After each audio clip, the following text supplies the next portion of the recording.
C'est un pas en direction d'un accord, mais loin d'être un pas de géant.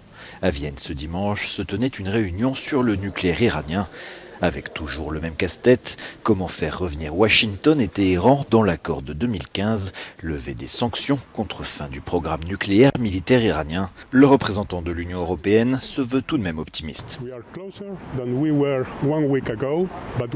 Nous sommes plus proches qu'il y a une semaine, mais nous n'y sommes pas encore. Nous avons progressé sur un certain nombre de questions techniques.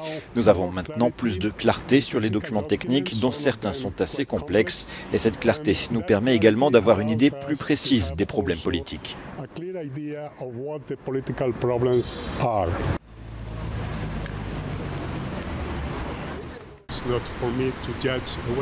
Il ne m'appartient pas de juger quel est le nouvel environnement politique à Téhéran, mais je suis sûr que nous aurons une idée plus claire lorsque nous nous réunirons à nouveau.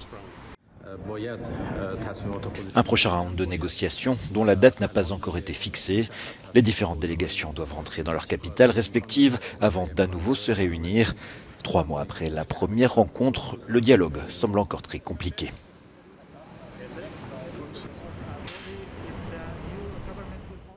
Apparemment, les efforts diplomatiques pour trouver un langage commun ont été presque entièrement épuisés. Le temps est donc venu de prendre des décisions politiques.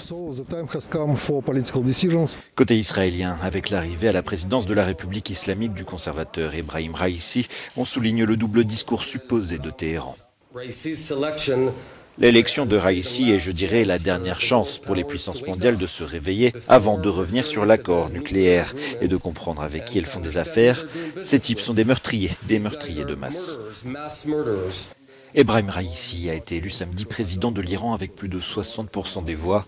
Il hérite d'une situation économique dramatique. Il a fait savoir qu'il continuerait les négociations afin d'obtenir une levée des sanctions qui asphyxient la société iranienne.